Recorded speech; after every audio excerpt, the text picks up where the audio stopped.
Bonjour, j'espère que vous allez bien. Aujourd'hui, je vais vous expliquer en détail comment j'ai préparé et posé le carrelage de ma salle de bain. Je voulais commencer par vous montrer toute la partie préparation, mais malheureusement certaines vidéos ont été supprimées par erreur de mon appareil. Du coup, je vais vous décrire exactement ce que j'ai fait sur le carrelage pour que vous puissiez bien comprendre les étapes. Donc le support est un plancher de bois. Donc première chose à faire, vérifier qu'elle est bien fixe. J'ai donc passé des clous supplémentaires et je me suis assuré qu'aucune planche ne bouge. Ensuite, j'ai acheté plusieurs couches de protection directement sur le bois, un tapis en vinyle, donc PVC souple pour désolidariser le carrelage des planchers, puis 2 films plastiques collés l'un sur l'autre pour renforcer l'étanchéité. Et enfin, un grillage en fil de 0,8 mm qui permet d'éviter les fissures dans le mortier une fois sec. C'est une solution que j'ai choisie après mes recherches car je voulais être sûr d'avoir un système fiable, même si certaines personnes utilisent une nappe de désolidarisation.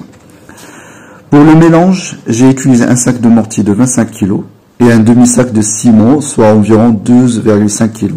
On mélange bien jusqu'à obtenir une pâte visqueuse et homogène. C'est important car c'est ce mélange qui garantit une bonne adhérence et une bonne résistance.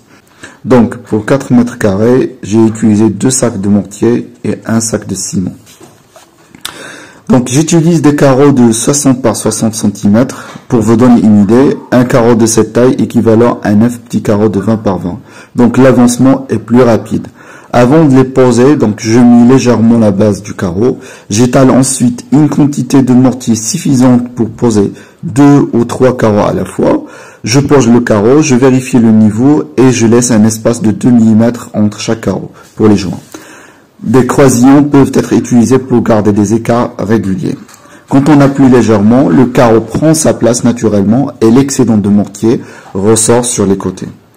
Donc pour les carreaux avec des motifs, je conseille de préparer le calpinage à l'avance afin d'éviter les surprises en fin de pose.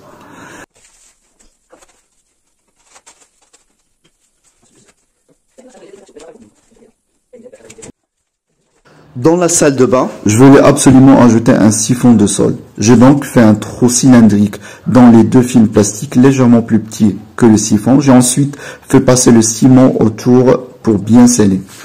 Il est très important de régler le niveau du ciment par rapport au carreau et de prévoir une légère pente qui mène vers le siphon pour faciliter l'écoulement de l'eau.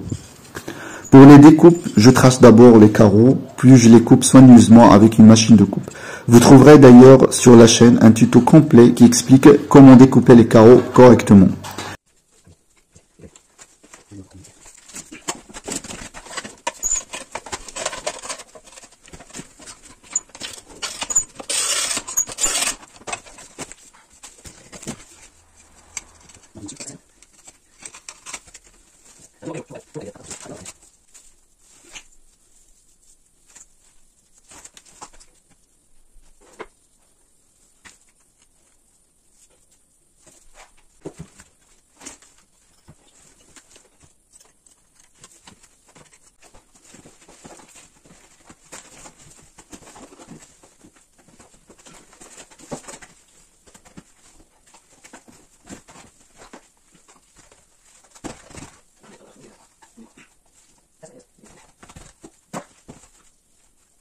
Le carrelage n'est pas encore terminé, je dois encore ajouter sur les coins un rehaussement d'environ 8 cm par rapport au niveau du carrelage.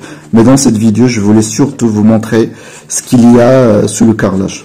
Un plancher bois, un tapis en vinyle, 2 films plastiques, un grillage, le mélange mortier plus le ciment et enfin les carreaux. Voilà, j'espère que cette explication vous sera utile. Si la vidéo vous a plu, n'oubliez pas de mettre un like et de vous abonner pour suivre les prochaines étapes. Au revoir.